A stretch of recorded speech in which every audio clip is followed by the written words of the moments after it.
them someday for doing it. But they started talking all at once, and I tried to get them to quiet down. And I said, look, I'm used to this. I'm a teacher. I'm used to dealing with children. I did not have said children. I'm sorry. I did not mean that in a pejorative sense, but if I have to send any of you to detention, you will know why. The bill in the House has gone through 2 of 3 committees to which it was assigned. I serve on one of those committees. Matheson serves on another committee. No one from Utah serves on the third committee. Matheson did vote against the plan in his committee.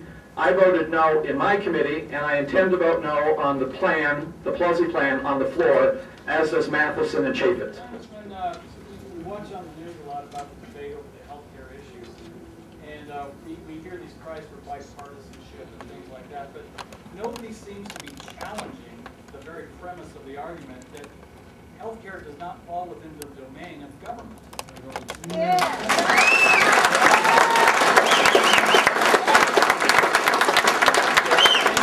And nobody's even suggesting that we wean ourselves off of Medicare, which is it's a boondoggle in fraud, for one thing. We're spending billions in fraud on it. Where's our spokesman from the right that can stand up and actually challenge the premise of it? You know, in '92 we had Newt Gingrich. Where's our Newt Gingrich today? Well, Newt's out there still trying to do it. What I want to know is anybody putting forth bills to roll back spending, to roll back unconstitutional programs, to get the federal government out of education, out of energy, out of health care, and out of all these other areas where they don't belong? Is anybody putting forth bills like that in support of the Constitution? Yes. Speaker Pelosi will not allow them to be debated on the floor. But yeah, they are there. I see that you're want to clip the wings of the trial lawyer. I appreciate that. We need that done. But I'm concerned about these guys, these czars. How do we stop this? Especially like this Mark Lloyd, he's taking over communication. I mean, I heard a speech from him, and he scares the heck out of me. And why weren't they vetted? No, I appreciate the comment. I agree with most of what you've been saying there too. And it kind of goes back to what you were saying at the same time as well. There are a lot of people who are objecting to what is going on. They are not right now the numerical majority. And I'm sorry. We already have a health care plan or a core in place, and it's called Medicare.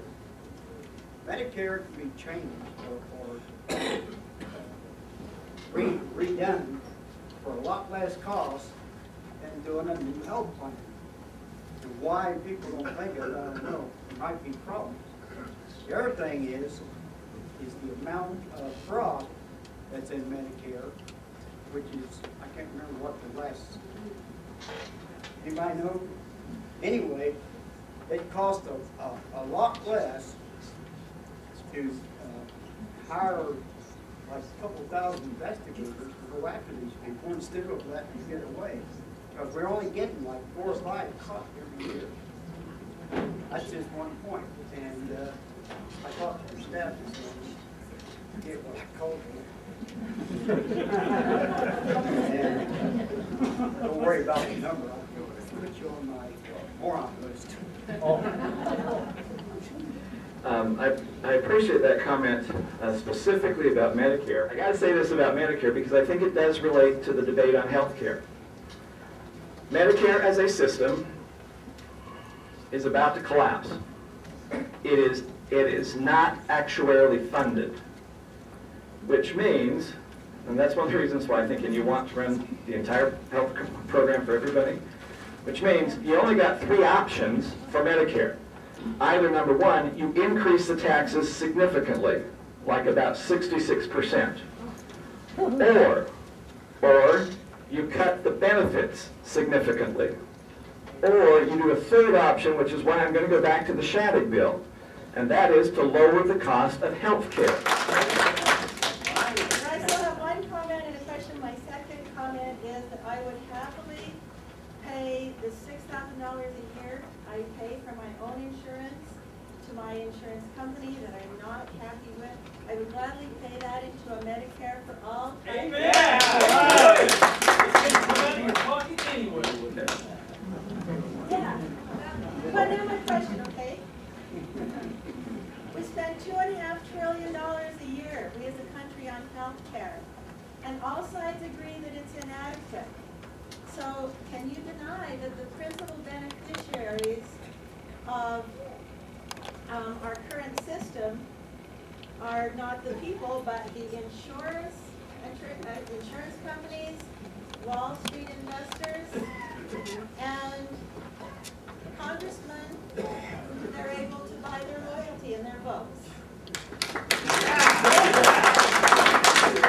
Let me go back to the comments you made first, because once again, if you look at the Shattuck bill I established with the kinds of options it was allowing for individuals to be able to use tax breaks to try and come up with their own way of moving through the system, and association pools and going outside of state limits, that's exactly what you were talking about in that kind of opening up.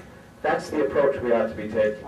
Your voting record has been 80-20, which is really good, but I'd like you to ask me and answer us a question, and that is, will you commit to us tonight to vote with the Constitution and with what your constituency wants 100%?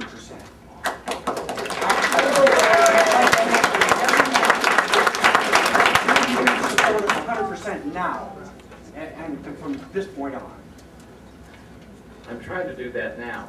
If I fail not from hubris, but I fail because I'm fallible. I'm trying to do 100% now. But you haven't. Is that a yes then? It says that I shall try, as I have tried in the past, and sometimes I will fail. I fail sometimes. I don't always get it right. I think I get it right a whole lot of the time, but I don't always get it right. Then maybe we should Sir? call somebody that can say it.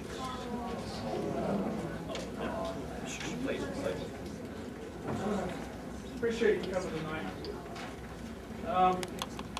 I've got some concerns about some of these advisors that President Obama's got that we would probably call czars. He has finally looked in the dictionary, the meaning of czar, and doesn't like that terminology because it's actually a communist dictator in the dictionary. We've got a lot of warning signs. Some of them start with Van Jones, who was arrested in the Rodney King riots, the self-proclaimed communist.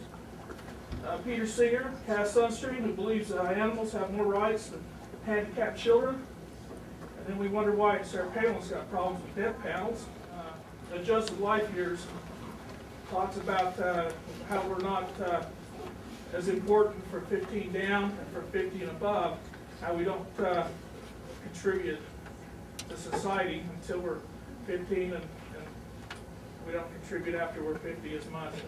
So therefore, if we get into a catastrophic situation in our country, like the country folds, depression, whatever, if we go through this health care plan like they want to go through, they're going to cram it down our throats no matter what, we're going to be looking at some kind of rationing. And then I wanted to touch on the two other issues you brought up. One is the F-22. I agree completely, totally with that, and I think most Americans are not wanting bailouts. It started with George Bush and has now continued with Barack Obama. Anyway, thanks for coming. I appreciate your time. Thank you. I appreciate your comments once again, and once again, the administration can do some things. Much of what the administration wishes to do has to come through Congress. And many of these ideas, if we're opposed to them, there are many of us in Congress who will stand up and try and do what we can to oppose something.